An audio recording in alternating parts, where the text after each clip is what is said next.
Hello भैया, मैं हूँ राजेश। स्वागत है आपके polytechnic channel selection with Rajesh channel में। मित्रों, हमने थंबनेल से देखा कि आपके लिए पॉलिटेक्निक के पिछले वर्षों के क्वेश्चन जितने पूछे गए हैं, यानी अब आपके पास समय कम है, तो आपको प्रैक्टिस के तौर पर, यानी आपके जो फिजिक्स में पिछले वर्षों में कौन कौन से क्वेश्चन आपके पिछले वर्षों में पूछे गए हैं, तो वो सारे क्वेश्चन मैं आपको लेकर आया हूं। यहां पर मैं क्वेश्चन लगाता रहूंगा और फिर मैं आपको ऑप्शन भी बताता रहूंगा और सॉल्यूशन भी करवाता रहूंगा। तो मित्रों, आप पेशेंस के साथ में इस वीडियो को देखते रहिए, तथा अगर आपको पॉलिटेक्निक संबंधित कोई भी डाउट है तो मित्रों आप हमारे चैनल को सब्सक्राइब करके आप हमारे चैनल पर विजिट कीजिए। चाहे आपका बुक हो, चाहे सिलेबस हो, तो आप हमारे चैनल से सीख सकते हैं, जान सकते हैं, समझ सकते हैं। तो चलिए भैया, अब हम क्या देरी न करते हुए हमारे स्क्रीन पर पहला क्वेश्चन आ रहा है। इस क्वेश्चन को आप सॉल्व करने की कोशिश कीजिए। जैसा कि आपने देखा होगा कि यहाँ पर क्वेश्चन लिखा हुआ है और उसी के नीचे क्या है, उसमें लिखा हुआ है कि बिहार में पूछा गया है, यूपी में पूछा गया है, और वो किस सन में पूछा गया है, ये भी चीजें लिखी हुई है। तो आप उसे सॉल्व कीजिए। अच्छा, आपका लोगों का एक डाउट रहेगा, कमेंट रहेगा कि भैया ये बिहार में पूछा गया है तो हम यूपी से क्या इसको पढ़े ना पढ़े। तो एक चीज बताइए, क्या यूपी में जल का सूत्र H2O है तो वो क्या बिहार में मान लीजिए C2O हो जाता है, M2O हो जाता है? नहीं होता है।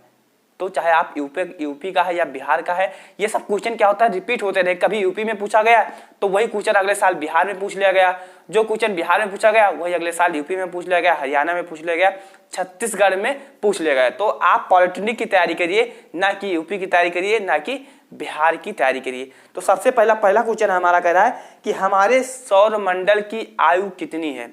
जो हमारा सौर मंडल है उसकी आयु कितनी है। तो क्या है, आप इस क्वेश्चन को देखिए, फिर आप सॉल्व करने की कोशिश कीजिए।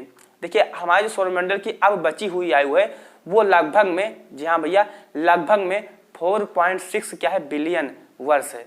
4.6 या 4.5 बिलियन वर्ष है। लेकिन ऑप्शन में ऐसा आपके पास है नहीं, तो ऑप्शन में क्या है हमारा 5 गुणे 10, हाँ 5 गुणे 10 के घात -9। ऑप्शन में क्या है हमारा 5 गुणे 10 के घात 9, यानी कि 5 बिलियन है।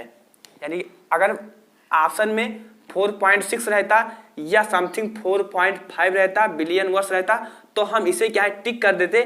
लेकिन ऐसा नहीं है, तो इसके लगभग में है 5 गुणे 10 के पावर 9 वर्ष। ये क्या हो जाएगा, हमारा उम्र हो जाएगी। किसका उम्र हो जाएगा, सौरमंडल का हो जाएगा। किसका हो जाएगा भैया, सौरमंडल का, यानी कि सोलर सिस्टम का हमारा ये क्या हो जाएगा, उम्र हो जाएगा। अब हम क्या है, नेक्स्ट क्वेश्चन आता है आपके स्क्रीन पर, इसे क्या है आप सॉल्व करने की कोशिश कीजिए। कह रहा है कि निम्नलिखित में से महत्तम खगोलीय इकाई कौन सी है। निम्न में से महत्तम मतलब होता है बड़ी, महत्तम मतलब होगा बड़ी, तो बड़ी खगोलीय इकाई कौन सी है। तो ऑप्शन में आप देखिए, उसमें आपको पारसेक भी दिया हुआ है और किलोमीटर भी दिया हुआ है और खगोलीय इकाई भी दिया हुआ है। तो आप इसे सॉल्व करिए, या आप एक चीज समझिए, महत्तम का मतलब यहाँ पर क्या है, महत्तम का मतलब है यहाँ पर बड़ा। महत्तम का मतलब क्या है, बड़ा। महत्तम का मतलब है यहाँ पर बड़ा, यानी कि सबसे बड़ा खगोलीय, यानी जो खगोलीय मतलब दूरी, खगोलीय मतलब क्या है, दूरी की इकाई। सबसे बड़ी खगोलीय इकाई कौन सी है, तो महत्तम मतलब होता है बड़ा। तो सबसे बड़ा दूरी कौन सा है, किसका दूरी है, दूरी का मात्रक, यानी कि खगोलीय इकाई कौन सी है। तो आप देखिए यहाँ पर क्या है, आपका जो करेक्ट आंसर हो जाएगा वो पारसेक हो जाएगा। वो क्या हो जाएगा, पारसेक हो जाएगा। देखिए, मीटर होता है, फिर आपका किलोमीटर होता है, उसके बाद में आपका प्रकाश वर्ष होता है, उसके बाद में आपका पारसेक आता है।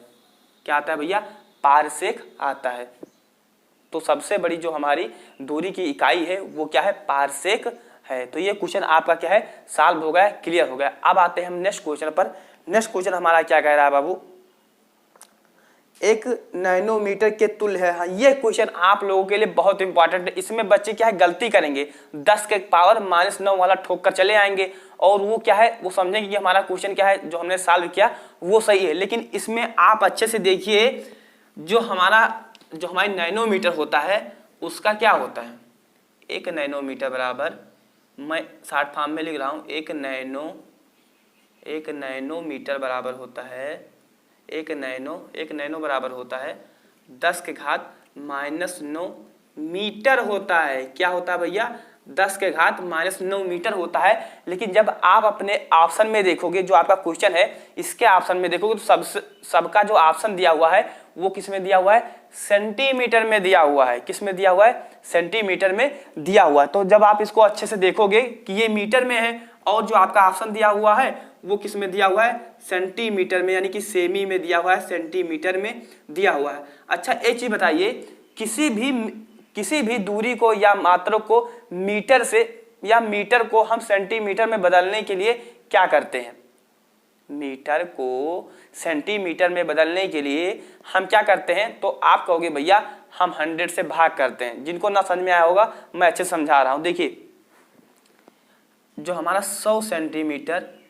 100 यहाँ पर हमारे 100 सेंटीमीटर बराबर 1 मीटर होता है। क्या होता है, 1 मीटर होता है। और हमें 1 सेंटीमीटर निकालना है तो हम लोग क्या करते हैं, इसे मीटर को हम लोग, मीटर को क्या है, यहाँ पर क्या था 100 था, 100 यहाँ पर क्या था 100 था। तो 100 सेंटीमीटर, यहाँ पर 100 आपका इधर गुणा में तो राय के क्या हो जाएगा, भाग हो जाएगा। तो यही क्या करते हैं हम, किसी भी मीटर को अगर हमें सेंटीमीटर में कन्वर्ट करना होता है तो हम क्या करते हैं 100 से भाग करते हैं। तो आपको सिंपली कुछ नहीं करना है, आपको क्या है भाग ही कर देना है। तो जब आप भाग करोगे तो आपका जो ऑप्शन है वो 10 के घात -7 सेंटीमीटर आ जाएगा। यही आपका क्या हो जाएगा, करेक्ट आंसर हो जाएगा। अब आपका नेक्स्ट क्वेश्चन आता है, इसे क्या है आप सॉल्व करने की कोशिश कीजिए। ये आपका बहुत इजी क्वेश्चन कह रहा है कि 1 किलोग्राम भार तुल्य है, जो हमारा 1 किलोग्राम है, जो 1 किलोग्राम होता है वो किसके बराबर है। तुल्य का मतलब है यहाँ पर किसके बराबर है, जो हमारा 1 किलोग्राम भार है वो किसके बराबर है। देखिए यहाँ पर आपको ऑप्शन दिया हुआ है 9.8 क्या हो जाएगा, न्यूटन। क्या हो जाएगा, न्यूटन। जब मैं आपको उमाशंकर सर ने पढ़ाया था बल्क, तब उसमें आपको अच्छे से बताया हुआ था कि आपका जो 1 किलोग्राम होता है वो 1 किलोग्राम होता है वो आपके 9.8 न्यूटन के बराबर होता है। अगर आपने वीडियो नहीं देखा है तो फिजिक्स केमिस्ट्री मैथ्स का प्लेलिस्ट बना हुआ है, लिंक आपको डिस्क्रिप्शन बॉक्स में मिल जाएगा, तो वहां से जाकर आप देख सकते हो। आपका है फिर नेक्स्ट क्वेश्चन आता है भैया, इसे भी क्या है आप सॉल्व करने की कोशिश कीजिए। ये पिछत त्रुटि से रिलेटेड आपका क्वेश्चन है। क्वेश्चन क्या कह रहा है जरा पढ़िए। पिछत त्रुटि का कारण है, जो आपकी पिछत त्रुटि आती है मापने में, जो आपका पिछत मापने वाला होता है स्क्रू, वो कहाँ पर कमी आती है, जो पिछत त्रुटि आने का कारण क्या है, यही आपका ऑप्शन दिया हुआ है। इस ऑप्शन को क्या है आप रीड करिए, फिर आपको पता चल जाएगा कि कमी कहाँ पर होती है, जो आपकी कमी आती है वो कहाँ पर आती है। तो इसमें आपको जो आपका ऑप्शन नंबर क्या दिया हुआ है, बी दिया हुआ है, पेंच का डिब्री से ढीला हो जाना। ये हमारे भी 2018 वाला जो पेपर हुआ था वो हमारे भी बैच में आया हुआ था। तो ये क्वेश्चन आपको लोगों को क्या है अच्छे से पढ़ना चाहिए। इसे भी क्या है जो हमारा ऑप्शन होगा वो बी हो जाएगा। क्या रहा है हमारा, पेंच की डिब्री में ढीला हो जाना, पेंच की डिब्री, जो डिब्री है ढीला हो जाना, ढीला हो जाना। देखिए जो डिब्री का मतलब है जो हमारा पेंच रहता है, जो हमारा पेंच है, इसका जो ऊपरी वाला भाग होता है सिर होता है, इसी को हम लोग क्या बोलते हैं, डिब्री बोलते हैं, यानी कि डिब्री बोलते हैं। अब ये क्या हमारे इसी में नेक्स्ट क्वेश्चन आता है, उसे क्या सॉल्व करने की कोशिश कीजिए। अभी तक आपके जितने 5 क्वेश्चन आप लोगों ने देखा वो आपके मापन चैप्टर से था। किससे था भैया, मापन चैप्टर से था। अब हमारा जो 5 क्वेश्चन, अभी तक 5 क्वेश्चन किससे था, मेजरमेंट से था, यानी कि मापन से था। अब हमारा जो 5 क्वेश्चन आ रहा है वो किससे रहेगा, अदिश एवं सदिश राशि से रहेगा। किससे रहेगा बाबू, अदिश एवं सदिश राशि से रिलेटेड रहेगा। निम्न में से अदिश राशि कौन सा है, निम्न में से सदिश राशि कौन सा है, तो यह आप इससे रिलेटेड क्वेश्चन को सॉल्व करने की कोशिश कीजिए। क्वेश्चन हमारा पहला ही कह रहा है कि निम्न में से अदिश राशि बताइए। अच्छा अदिश राशि किसे कहते हैं, सदिश राशि किसे कहते हैं, ये आप लोगों को क्या है पता होगा। देखिए जो हमारी सदिश राशि होती है उसमें दिशा के साथ में परिमाण होता है, लेकिन जो हमारी अदिश राशि होती है उसमें केवल क्या होता है, परिमाण होता है। क्या होता है, केवल परिमाण होता है, उसमें दिशा नहीं होती है। तो सदिश में क्या होता है, दिशा परिमाण दोनों होता है, लेकिन जो हमारा अदिश होता है उसमें केवल परिमाण होता है। या जिसे हम मैग्नीट्यूड के नाम से जानते हैं। तो क्या है इसका जो क्वेश्चन क्या कह रहा है, निम्न में से अदिश राशि बताइए, निम्न में से अदिश राशि कौन सी है, कौन सी है उसे बताइए। तो इसमें आपको ऊर्जा दिख रहा होगा। अच्छा, ऊर्जा बताइए। ऊर्जा में कोई दिशा होता है, कोई एनर्जी है, तो एनर्जी में कोई दिशा होती है। एनर्जी को आप जिस तरफ मोड़ना चाहो उस तरफ क्या है आप मोड़ सकते हो। वो अपने आप क्या है, कोई उसमें दिशा, कोई डायरेक्शन नहीं होता है। तो हमारा जो करेक्ट आंसर होगा वो करेक्ट आंसर कौन सा होगा, बी होगा। कौन सा होगा बाबू, बी होगा। कौन सा होगा, बी होगा। ऊर्जा, जिसे हम क्या है एनर्जी के नाम से भी जानते हैं, जिसे हम क्या है एनर्जी के नाम से भी जानते हैं।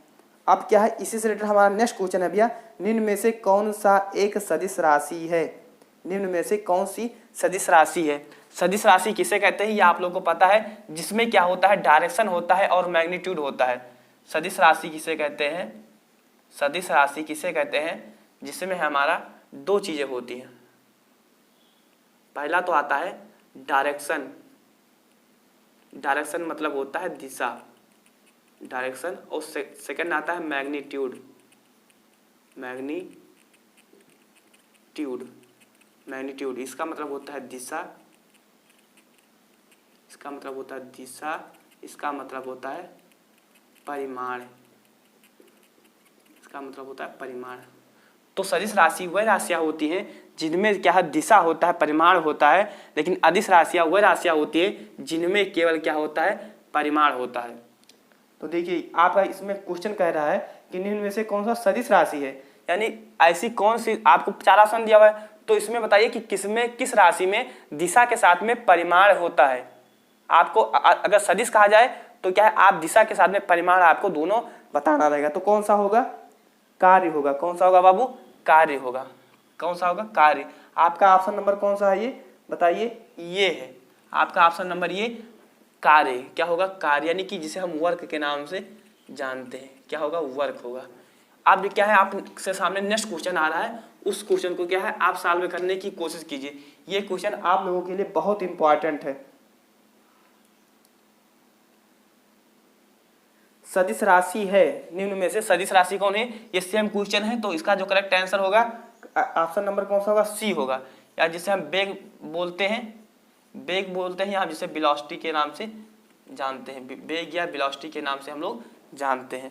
अब आपके सामने नेक्स्ट क्वेश्चन आ रहा है, इस क्वेश्चन को क्या है आप सॉल्व करने की कोशिश कीजिए। इसमें आपका रिजल्टेंट से रिलेटेड क्वेश्चन है, जो आपका रिजल्टेंट है उससे रिलेटेड क्वेश्चन है। देखिए इस क्वेश्चन को सॉल्व करने के लिए आपको एक फार्मूला पता होना चाहिए, तभी क्या है आप इस क्वेश्चन को क्या है सॉल्व कर सकते हो। क्वेश्चन हमारा कह रहा है कि दो समान वेक्टरों का परिमाण शून्य है, दो समान वेक्टरों का जो परिमाण है वो क्या है बाबू, शून्य है। मान लो कोई बल है, ये कोई मान लीजिए कोई बॉडी है, कोई पिंड है, कोई मान लीजिए बॉडी है, ये कोई बॉडी है, पिंड है, इस पर एक फोर्स लग रहा है, इधर को खींच रहे हैं। तो कोई मान लीजिए बल ये है, ये इधर को खींच रहा है, तो जब इधर कोई खींचेगा तो खिसक जाएगा। लेकिन इसी के समान, इसी के बराबर हम एक बल इधर लगा दे, इसी के समतुल्य, इसी के समतुल्य मान लो ये 5 न्यूटन का बल लगा रहा है, 5 न्यूटन का बल लगा रहा है, इसी के बराबर में 5 न्यूटन का बल लगा देंगे तो इसका परिमाण क्या आएगा, इसका जो परिमाण आएगा वो क्या आएगा। क्योंकि देखिए मान लो आप 2 लोग हो और आप 5 न्यूटन का बल लगा रहे हो, आप ऐसे खींच रहे हो, और आपके ही जैसे, आपके जैसे आपका कोई दोस्त है, इधर भी ऐसे ही था, जितना जोर आप लगा रहे हो उतना जोर वो भी लगा रहा है। तो क्या होगा, ये मान लो ये बोर्ड ही है, ये बोर्ड है, मैं इसको इधर से खींच रहा हूं और एक कोई है इसको इधर से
ये स्क्वायर हो जाता है, आपने पढ़ा होगा, इसका क्या हो जाएगा, ये स्क्वायर हो जाएगा।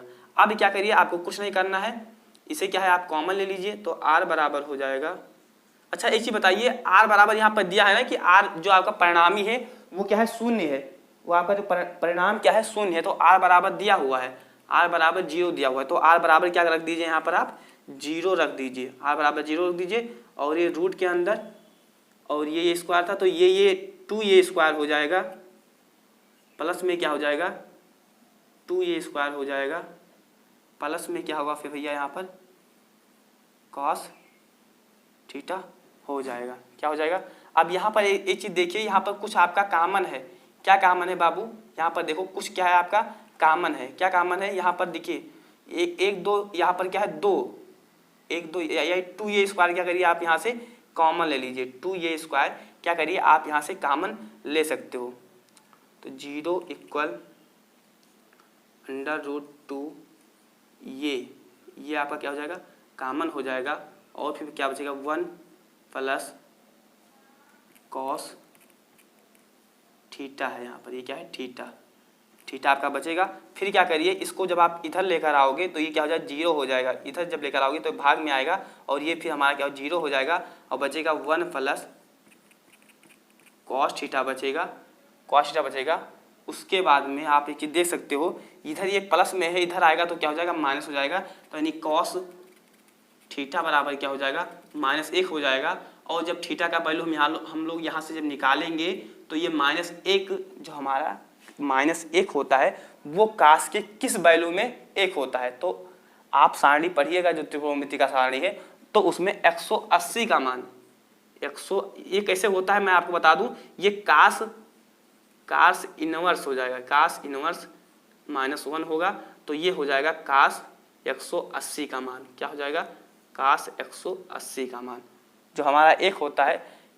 देखिए प्लस में कास 0 डिग्री का मान 1 होता है, और कास 180 का मान -1 होता है। आप जाकर सारणी में देख सकते हो, जिनको पता है तो अच्छी बात है।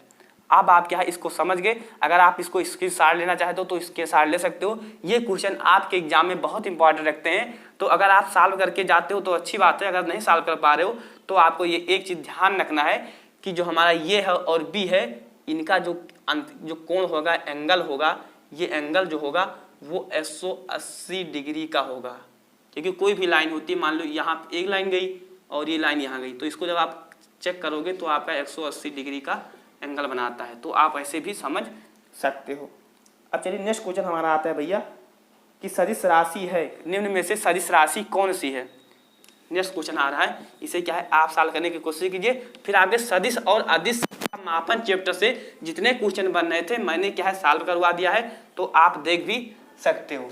सदिश अदिश से आपके जितने भी क्वेश्चन बन सकते थे मैंने क्या है उसको सॉल्व कर दिया है, तो आप देख सकते हो। लेकिन जो आपका लास्ट क्वेश्चन है सदिश राशि है, तो कौन सा है बेग आपका क्या है सदिश राशि है। ऑप्शन नंबर कौन सा हो जाएगा चेक कर सकते हो, ऑप्शन नंबर कौन सा होगा 10वां का है क्वेश्चन नंबर, ये 10वां का है सी ऑप्शन सी। तो आप मित्रों आशा करते हैं कि आप लोग समझ गए होंगे कि आपके जो मापन से तथा आपके जो सदिश अदिश से कैसे क्वेश्चन बन सकते हैं। और फ्यूचर में हमें एक सजेशन के तौर पर ये चीज बताइएगा कि हम ऐसे जैसे वीडियो आपके सामने ये मिला हुआ है ऐसे वीडियो लेकर आए, या हम स्क्रीन रिकॉर्डर वीडियो लेकर आए। एक स्क्रीन वाला आता है तो क्या है उसको स्क्रॉल करते रहते हैं, तो वो वीडियो लेकर आए, या आपको ऐसा ही अच्छा लग रहा है तो आप हमें कमेंट बॉक्स में तथा कमेंट नंबर करके जरूर बताइएगा। तथा मित्रों अगर आप हमारे चैनल पर नए भैया तो नेक्स्ट वीडियो पाने के लिए चैनल को जरूर सब्सक्राइब कीजिए। तथा अगर आपको फिजिक्स केमिस्ट्री मैथ का प्लेलिस्ट बना हुआ है, अगर आपने नहीं देखा है तो जाकर देख सकते हो, लिंक आपको डिस्क्रिप्शन बॉक्स में मिल जाएगा, तो जाकर वहां से आप देखिएगा। तो वीडियो को यहीं पर एंड करते हैं। तथा चैनल पर अगर आप हमारे नए हैं तो नेक्स्ट वीडियो पाने के लिए चैनल को जरूर सब्सक्राइब कीजिएगा। मिलते हैं अगले वीडियो में, तब तक के लिए आप अपना ख्याल रखिए। जय हिंद, वंदे मातरम।